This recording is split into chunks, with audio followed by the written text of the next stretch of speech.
This is The Edge.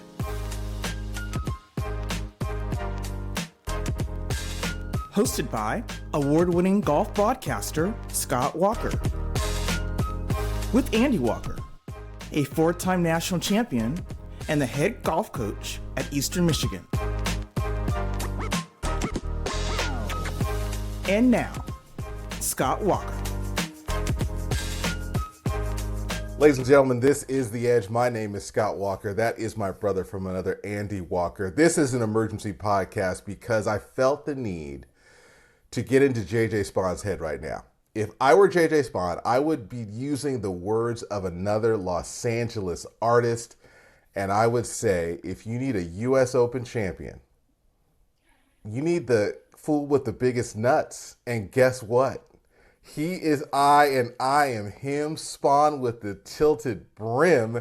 That is the U.S. Open champion, J.J. Spaun. Andy, what did you think of that performance? Man, how good was that? I tell you what, early in the week, and I'm not exactly sure who it was that said it. No, you know what? You know what Yeah. it was that said it was Grant Waite. Was working with Victor Hovland again. And I guess they had talked about this week. They said they're not going to react, they're going to respond. Yeah. And that's what I thought about watching JJ coming down the stretch. On number 2, when he hit the pin, and that ball came 50 yards back, I sat there and I was like, you know what? This right here is going to be telling. Those are the things that happen to the guys that win, right? Early on. Right. You don't want to come out. He didn't want to come out 5 under through 5. You don't want to do that last day. And so it kind of put him back in there, and he took a couple blows. The best thing that could have happened was the delay. Right. When you have momentum going bad, you get a chance to turn it around, and for the guys that are going good, they get a chance to slow it down. So he was in a great position, and as were some other players. And then JJ turned into JJ. I mean, that dude is no punk. I mean, straight up, dude is no punk. And I mean, I was emotional. Obviously, I know JJ pretty well. Yeah. And so I was pulling for him on that side. But dude, that was some good stuff. When you get punched in the mouth with a 40 on the front and taking bad breaks, multiple bad breaks in the front 9, I heard him talking about just the way he's approached the last few years and just understanding to never quit. It's one thing to do it. It's one thing to say it. It's another thing to live it. And he just has lived it in a way that I think these couple of years where he's gotten himself back to form, he needed that time to be able to win this U.S. Open in the way that he did. Well, I think there's only one person, if that, in the world who thought that he would have a chance at winning, and that was probably him. I guarantee you nobody picked him. I mean, obviously we didn't. Nobody on Golf Channel, no one on ESPN, picked J.J. Spaun to win, just like they didn't pick him to contend and possibly win at the Players, right? Right. Now he's showing up in the biggest moments on the hardest golf courses. Yes. And he's getting it done. So is it a case of resiliency that over the years he's taken so many lumps that he's gotten through all of them, and it's starting to build up some scar tissue on the good side to where he's not afraid of those lumps.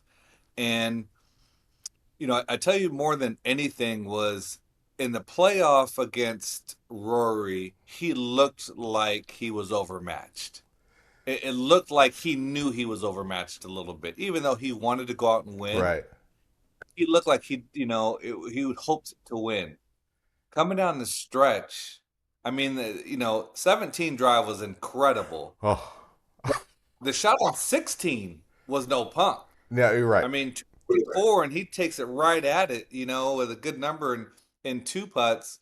And, the way he played 15, it's like, so coming down the stretch, I mean, he took this golf tournament and he went and won it, from behind. He went and, played the last couple holes, under par, which nobody was doing, and hitting hard golf shots perfectly. The shot on 16 was perfect. Obviously, the shot on 17 was perfect. The tee shot on 18 was perfect, right? And the 16 or the 6 iron that he hit from what do you have 205 or something like that was good enough in the rain. Right. And so, it was fun. So the one thing that people don't fully understand about that green, and there was one angle from behind him on the broadcast where you could see it, where you could see the tilt and the rolling of that. That I promise you, I don't care if Victor Hovland gave him a teach on that. If you gave him 200 putts, he doesn't make more than one. That is an impossible green to hit, a possible green, and then to not three putt that from 64 feet and to drain it, unreal. Yeah, even if Victor wasn't there, he probably definitely two putts it, I think, just because Right, his speed was so good. The greens were softer. They were a little slower when they came back. You didn't see people running putts by the 6 feet. They were by 3 feet, right. right? And so that helped. I think just the situation, he took advantage of it. But to knock that putt in, and I love the celebrations and the fist pumps, and because I mean that's just huge. I mean, should have J.J. Spaun won the U.S. Open? Probably not quite yet. He's got one other tour win, right? Right. But coming down the stretch, man, I mean, who else was going to beat him? You had Adam Scott, who was the Right. only guy anywhere near that's won a major. You got, Terrell Hatton slamming and throwing clubs every time he hits a shot. You got, Burns and Adam, Scott both looking like they were just kind of defeated, coming down the stretch. And, him and Victor almost kind of, battling it out there at the end. And Victor played well, but not, not good enough. Well, he took it. That's you said it, and that's the key thing is he took the championship, and that's why he's so deserving of it. Tell me about the man because there's so many biographical things about him, but what have you known? What have you seen as you've been around him that makes him really so likable? When you look at the way that Adam Scott went up to him, the way that McIntyre reacted, and Terrell Hatton after when you see that, there was just a lot of respect inside the room from his competitors about that guy. What is it about him that gives him that reaction? Well, he's a cool cat. Yeah, Right? He's a cat that you want to sit back to and listen to some Kendrick with and, have a drink with. And yeah, he's chill. He's never really overexcitable. yeah. Um, I think the maturation of his career where he was a kind of a negative guy on the Mm, golf course, kind of a grumpier, kind of Terrell-ish guy on the golf right. course before. And as he matured and kind of chilled that out, and just like we said, the lumps, I think the admiration from Adam Scott and those guys were like, man, you've been playing some really good golf lately. Like you deserve this, right? I Right. mean, like maybe other people don't recognize how good you've been, but the players do because they're inside the ropes and they're seeing him the last couple of years really become a mainstay out there. He's no longer a journeyman on That's right. tour. The guy's he's a legitimate tour player who's going to stay and obviously we know he's got at least 10, US Opens, Correct. 10 more that he gets to play. And so but he's a good dude. There's no BS with him. He's pretty chill, and I just think just everything lined up perfect for him.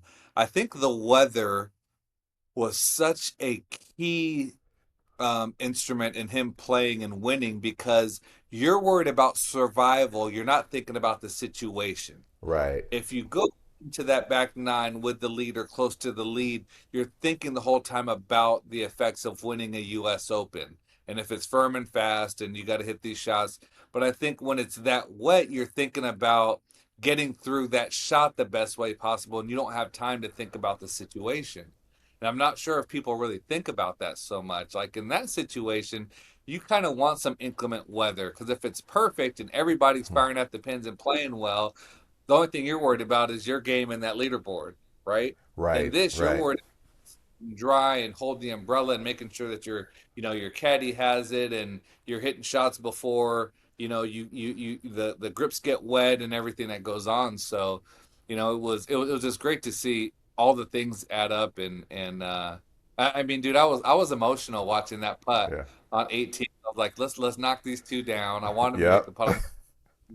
And then when he makes the putt, it was, I mean, I yelled out a good scream. So All right. So walk me through this idea of not looking at leaderboards, because he didn't. He was adamant that he did not look at leaderboards, but he also said he was pretty clear about where he was given the crowd reaction. It worked for him. You don't generally believe in that tactic, though. Well, no, I'm not a leaderboard watcher for the most part. I mean, if Okay. I'm playing and I'm in contention to play, my game plan got me in contention to play. Right. You're not on Thursday afternoon looking at the leaderboard. So why on Sunday afternoon do you start looking? Now you may check it out coming down the stretch to see if I have to send it on a par five, if somebody did something different. But my game plan is to give myself as many good looks at birdie as possible. If I'm in contention to where looking at the leaderboard matters, I'm hitting it and rolling it well enough to win the golf tournament. So I don't need to go look over there, because what if they don't post a score, okay, in time? You Hmm. look up and you see somebody through 17 is at 10 under and you're at 9 under. And you're thinking, I got to push the pedal down. But you didn't see that they just hit their drive under the lip of the bunker and they're about to make triple. So you Right. react and you push the pedal down, you make bogey, they make double or triple, and you didn't gain anything, right? So my game plan is my game plan. Now, as a coach, I look at leaderboards, right? Because Right. I'm not playing so much, and I want to know, hey, maybe I need to go help this guy get in the last couple of holes. Maybe this guy's going to be a throwout. I don't need to, watch him. This par five over here we're ending on. Maybe we send it. Maybe we lay it up. Depending on the situation, I can help the players. And when I played when I was in contention, the only time I looked at leaderboards is when I thought I had to. Let me see Okay. if I need to set this on 18 to try and make eagle, or do I need to go at that pin, or do I just get it and play here, or is bogey good enough? Right? Sometimes, I remember, being in college and playing professionally a couple of times, asking my caddy, like, where are we at? I want you to know, and I'm going to ask you when it's time, right? And Right. and and give me we're good, Andy. I know what that means, right? Yeah. We're good right now. I know that making par is going to be good enough. Let me give myself a decent look. Or, hey, let's go get one means that we're not leading this golf tournament, Right. right? So yeah, it's I think it goes both ways. So it's still being aware of your situation. It's just not fixating on what the leaderboard said. That's right. Because Okay. guess what? The leaderboard could lie. I mean, it doesn't tell the whole story all the Yeah. time, right? Somebody could have entered the wrong score in there. I mean, it's usually not likely to happen coming on the stretch of a tournament, but it's happened before. Yeah. We've seen things happen before, and it doesn't tell me in real time what's going on. So, Well, J.J. Spaun, he said he knew that he basically thought a two putt would win. So he was aware, he was absolutely aware of the situation. It was because of the crowds, and those crowds turned to be able to really make him understand that not only was he in this, not only did I have a chance to win that 125th U.S. Open, but the crowds were with him as well. We're going to take a break right now, and let's talk about the people that are feeling terrible about that win because they had their chances. That's next. This is The Edge. Stay connected with The Edge on your favorite platforms. Find us on Instagram and Snap at theedge.show.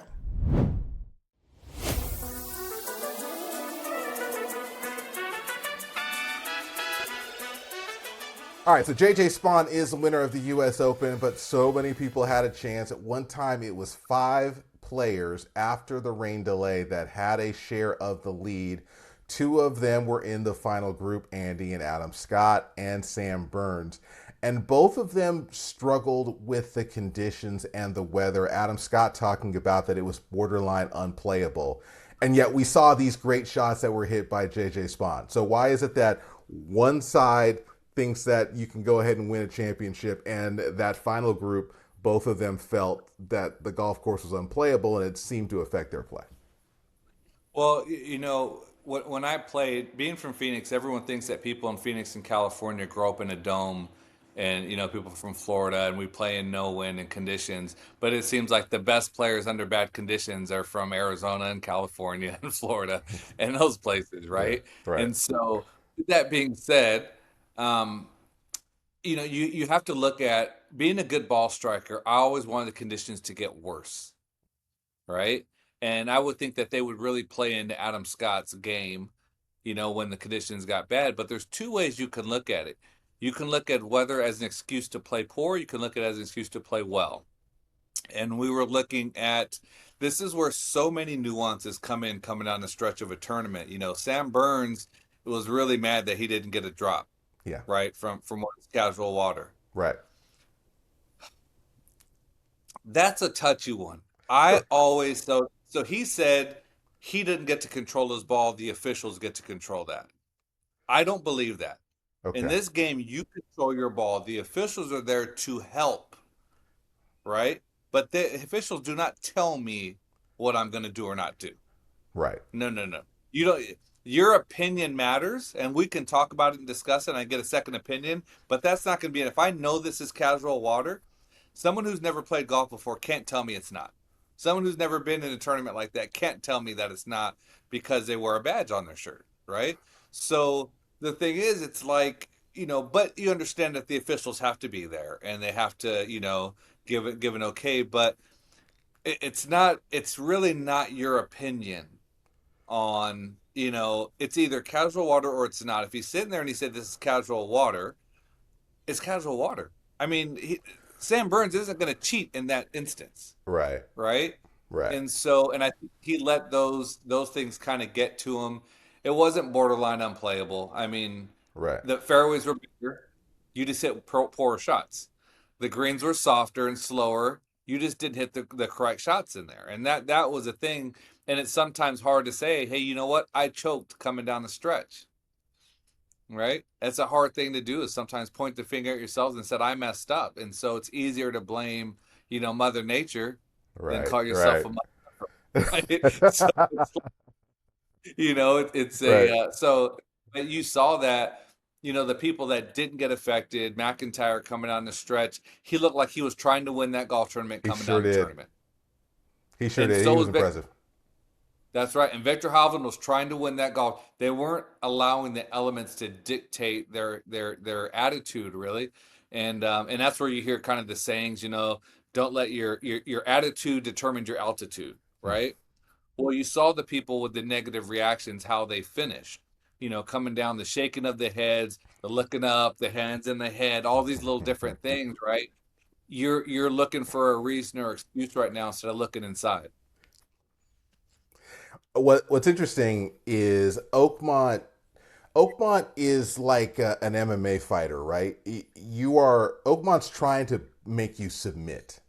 Like every hole, every shot. It's like, okay, great. You hit a good drive. What are you going to do the next one? It is trying to make you say uncle at every opportunity. And it surprised me a little bit to see. I think Scottie Scheffler let go of the rope a couple of times and is going to regret that, particularly that what was it, the three putt on 11 where he blew it by. He thought he had to press a little bit. What did you think about Scheffler's performance? Because to me, him even staying remotely in contention the way that he was putting just went to show how much talent he has, but he got nothing out of it this week. Well, he did, and those greens are going to be difficult for him. He's not the best putter in the world, but he's Right. he's good enough because he hits it so good, Right. right? He puts to win every week, and we saw that. He give himself a good chance here to win, especially with how bad he played the first day, and him and the instructor on the range and getting pissed and this kind of stuff just shows how good he really is. And to finish the way he did. I said early in the day, it was funny. I was talking to Ryan Yip, and he was thinking that Sam Burns, these guys were going to probably shoot one or two under for the day. And I said, there's no way anyone's winning that tournament at 5 or 6 under par. Yep. I said, if I was somebody that was like 4 or 5 over par and I posted even, I win.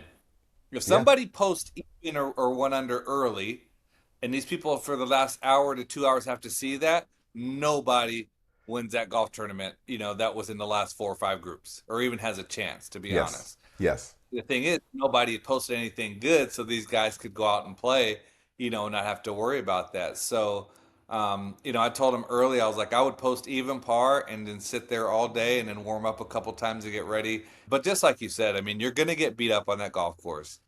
And listening to Grant Waite, or hearing that that he said we're going to respond, not react, is really giving me a platform with the team coming in this year, right? And how we're going to go about things, and not be reactionary, and it includes myself and the coaching staff as well as the players. Is just really learn to respond instead of react. It was great, and that golf course, if you can do it there, like a couple of guys did, you're going to have a chance to win. You can do it everywhere. I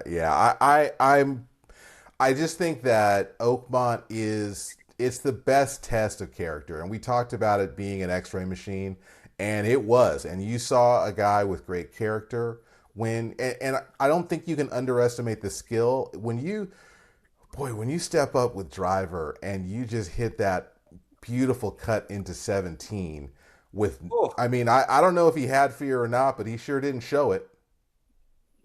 No, I mean that swing was to me is amazing, and yeah.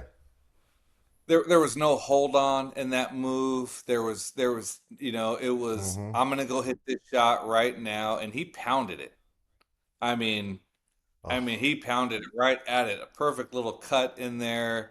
I mean the ball had a chance to go in. It looked like for a second. It sure there. Did. Right after he hit that shot on 16, right, and then he steps up and hits that shot, and then hits another one. What they say, don't be skirt. He was not skirt at all. I mean, he's a baller. So to watch that, and to kind of peel back on what you said about Oakmont, I think people talk about it playing tough. It's okay if 4 over par wins a golf tournament for the week. Your object isn't to go out and shoot 20. It's to win the golf tournament. If it takes 20 to win, you shoot 20. If it takes even to win, you shoot, it takes even. If it takes 4 over, your thing is you don't have to. Every hole isn't meant to be birdie. Yeah. Right. It's just to get the lowest score you can, and you add them up after 72 and see where you're at. And I think that's where a lot of people fail to see. You see people on social media saying, I love the carnage. I love seeing these players play bad. You love people saying, I don't like seeing the best players making bogeys and doubles because they're better than that. Well, you are who you are in that time and place. And that's right. If you get out of play, then that's going to be the consequence. Well, I tell you who was better than that was J.J. Spaun. No doubles that week. He was phenomenal. It was a great performance. It was what we want to see as fans, someone actually going out and taking the tournament, taking the championship. So, J.J. Spaun, congrats to you. I'm about to get on a plane and get myself to Detroit because somebody's turning 50. So we got to celebrate that. Andy, I'll see you in a couple of days. Tell the people goodbye, Andy. Peace out. And guess what? Peace out to the back tees. I'm moving up a box. I don't care what y'all say. Y'all finna catch it at them white tees. Yeah, but not on our first round. You have to move back later in the weekend. All right. That's it. We'll see you this weekend.